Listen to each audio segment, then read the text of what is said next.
तो FA1 का आपका नेक्स्ट है आपके पास ऑर्गेनाइजेशन से हम शुरू करते हैं। तो सबसे पहले ये इंट्रो है बेसिक सा।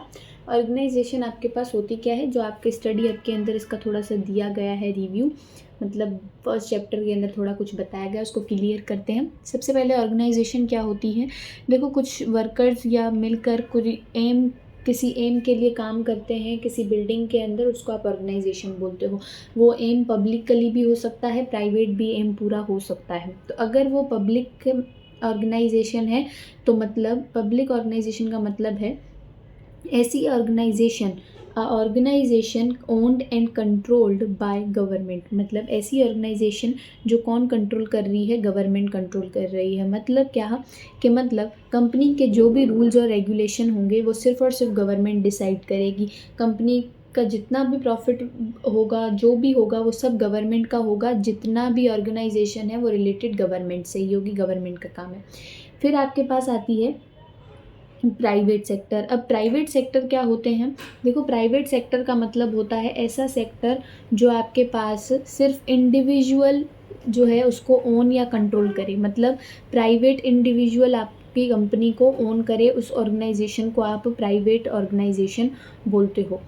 अब लाजमी नहीं है सिर्फ और सिर्फ एक इंडिविजुअल हो, इसको कंट्रोल किया जा सकता है 3 अलग अलग तरीक़ों से। वो 3 अलग अलग तरीके कौन से हैं, जैसे कि आपके पास 3 अलग अलग तरीके हैं। इंडिविजुअल कंट्रोल नहीं कर सकता, लाजमी नहीं है एक जना करे। 3 अलग अलग तरीके हैं जिससे प्राइवेट कंपनी चल सकती है। पहला तरीका जो आपके पास आता है वो आपके पास है सोल ट्रेडर का। मतलब पहला तरीका जो आपके पास है सोल ट्रेडर। अब सोल ट्रेडर क्या होता है, मतलब सोल का मतलब होता है अलोन, मतलब एक ही ओनर होगा कंपनी का, इंडिविजुअल ओनर। मतलब कंपनी के पास जितना भी प्रॉफिट या पैसा होगा वो सिर्फ और सिर्फ एक का ही होगा, वो उसको आप बोलते हो सोल ट्रेडर। मतलब जितना भी प्रॉफिट होगा, लॉस होगा, उस एक को ही। जैसे आप किसी शॉप पे जाते हो तो जो शॉप पे काम कर रहा होता है एक ही बैठा होता है उधर ओनर, तो वही होता है उसका ओनर। तो सोल ट्रेडर आप इसको बोलते हो, सिर्फ एक ओनर हो। पार्टनरशिप होती है। पार्टनरशिप का मतलब है कि आपकी कंपनी के या ऑर्गेनाइजेशन के 2 या 2 से ज़्यादा ओनर्स हो, उसको आप बोलते हो पार्टनरशिप। पार्टनरशिप लाजमी नहीं है 2 जनों के बीच में हो, 2 से ज़्यादा के बीच में भी हो सकती है। लेकिन जो प्रॉफिट होगा, क्या अब वो शेयर एक जने का होगा? नहीं, अब वो प्रॉफिट पूरा शेयर हो जाएगा।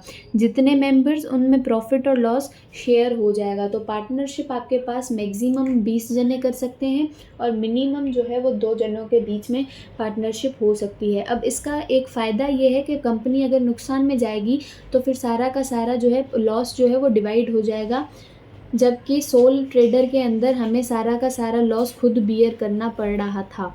लेकिन पार्टनरशिप के अंदर सारा का सारा लॉस जो है वो डिवाइड हो जाएगा पर्सन्स के अंदर। इसके बाद आपके पास आती है लिमिटेड कंपनी। लिमिटेड कंपनी को समझने के लिए आप सबसे पहले एक फ्लो चार्ट को समझो। लिमिटेड कंपनी क्या होती है। लिमिटेड कंपनी का मतलब होता है कि लिमिटेड कंपनी को समझने के लिए आप कंट्री को समझो। देखो, कंट्री क्या होती है। सबसे पहले कंट्री, किसी भी कंट्री में आप रह रहे हो, वो कंट्री किसकी है, पब्लिक की है। पब्लिक के ऑनर कौन है, आपके पास पब्लिक जो होती है वो ऑनर होती है उस कंट्री की ऑनर पब्लिक। और वो पब्लिक क्या करती है, किसी गवर्नमेंट को चूज़ करती है। पब्लिक क्या करती है, किसी भी गवर्नमेंट को चूज़ करती है। उसके बाद मतलब वोट देकर हम चूज़ करते हैं ना गवर्नमेंट को। कंट्री, पब्लिक, फिर गवर्नमेंट। वैसे ही कंट्री कंपनी है। अब कंपनी है, कंपनी को कौन चूज़ करेगा, कंपनी का ओनर कौन है, शेयर होल्डर्स। जैसे कंट्री का ओनर पब्लिक थी, अब कंपनी का ओनर शेयर होल्डर्स है। अब शेयर होल्डर्स क्या हैं, शेयर होल्डर्स वो लोग होते हैं जो कंपनी के शेयर्स को ख़रीदते हैं, जिनका कुछ ना कुछ शेयर होता है हमारी कंपनी के अंदर। सही है, कंपनी के owner share holders. Share holders के बाद हमारे पास आते हैं, जैसे शेयर होल्डर्स के बाद हमारे पास उसके बोर्ड ऑफ डायरेक्टर्स आते हैं। जो बोर्ड ऑफ डायरेक्टर्स कौन चूज़ करता है, हम चूज़ करते हैं। तो जैसे कंट्री के ऑनर कौन, पब्लिक क्या चूज़ करती है, गवर्नमेंट को। और उसके बाद कंपनी के ऑनर्स कौन, शेयर होल्डर्स क्या चूज़ करते हैं, बोर्ड ऑफ डायरेक्टर्स। सही है, BOD मतलब बोर्ड ऑफ डायरेक्टर्स। सही है, आपके पास ये लिमिटेड कंपनी को आप ऐसे समझते हो।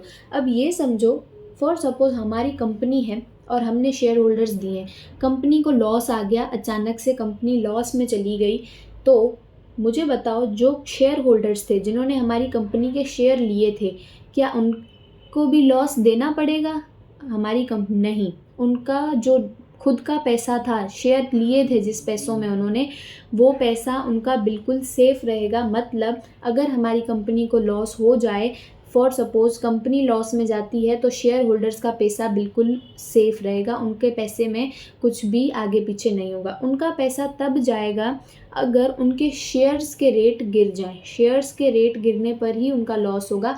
बाकी अगर हमारी कंपनी को इंटरनली कोई लॉस हो रहा है, तो आपको जो है शेयर होल्डर्स पे नहीं करेंगे। तो अगर आपको limited company, soul trader, partnership और ऑर्गेनाइजेशन समझ में आ गया, तो आप चैनल को लाइक करें, सब्सक्राइब करें। इसके बाद हम FA1 के फर्दर चैप्टर्स को देखते हैं। ये थोड़ा सा मेजर कॉन्सेप्ट था।